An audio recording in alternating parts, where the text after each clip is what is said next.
Profil Auguste Comte. Nama Isidore Marie Auguste Francis Xavier Comte.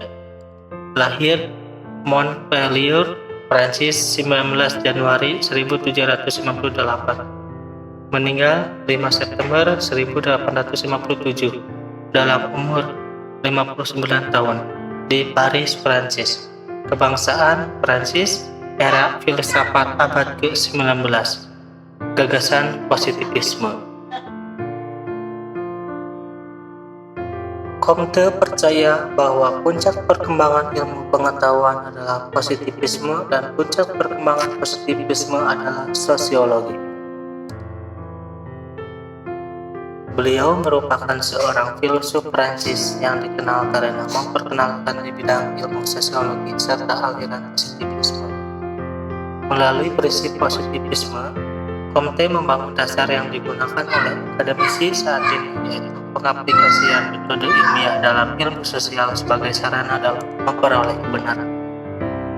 Comte juga merupakan tokoh yang pertama menciptakan istilah sosiologi, sehingga ia mendapat julukan sebagai Bapak Sosiologi Dunia.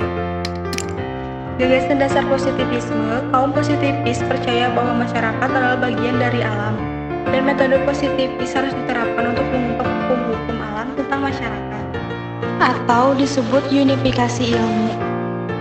Unifikasi ilmu yaitu menyatukan ilmu, menganggap bahwa ilmu itu satu dan tidak bisa dibeda-bedakan antara ilmu alam maupun ilmu manusia. Semuanya harus diberlakukan di bawah metode yang sama, yaitu dalam metode empiris. Kalau tidak menggunakan metode empiris, maka itu tidak bisa dianggap sebagai sebuah ilmu pengetahuan. Maka dari itu, jika sosiologi ingin dianggap sebagai ilmu pengetahuan, sosiologi juga harus menggunakan metode empiris. Hukum 3 tahap. 1. Tahap teologis. Saat itu, sistem ide utama menekankan kepercayaan bahwa akar segala sesuatu adalah kekuatan-kekuatan supranatural dan tokoh-tokoh yang diteladani oleh manusia. Secara khusus, dunia sosial dan fisik dianggap dihasilkan oleh Tuhan. 2. Tahap metafisik. Pada era ini ditandai oleh kepercayaan bahwa adanya daya-daya abstrak seperti alam, dewa-dewa, mampu menjelaskan segala sesuatu. 3. Tahap positivistik.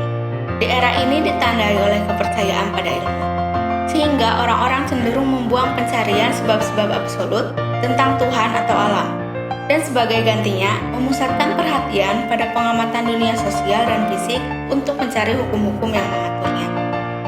Peran sosiologi menurut Auguste Comte.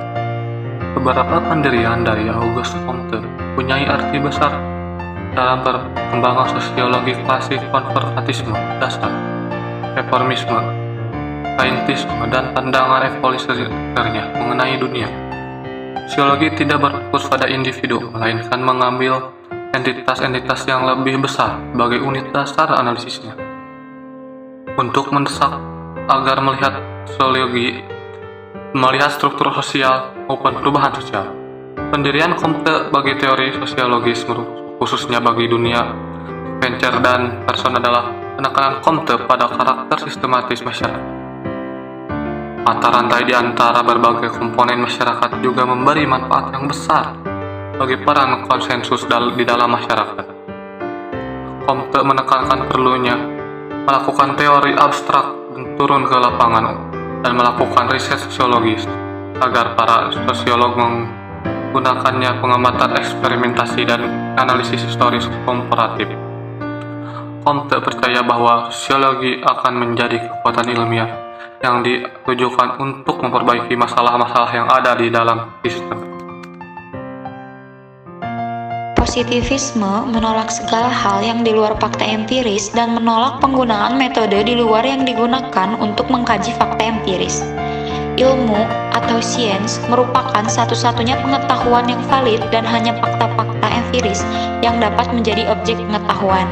Jadi, bagi positivisme, segala sesuatu yang tidak bisa dibuktikan itu bukan kebenaran. Seperti contohnya, jin atau roh bagi penganut aliran positivisme itu bukan kebenaran karena jin atau roh tidak bisa diobservasi secara empiris dan adanya jin atau roh dianggap mitos.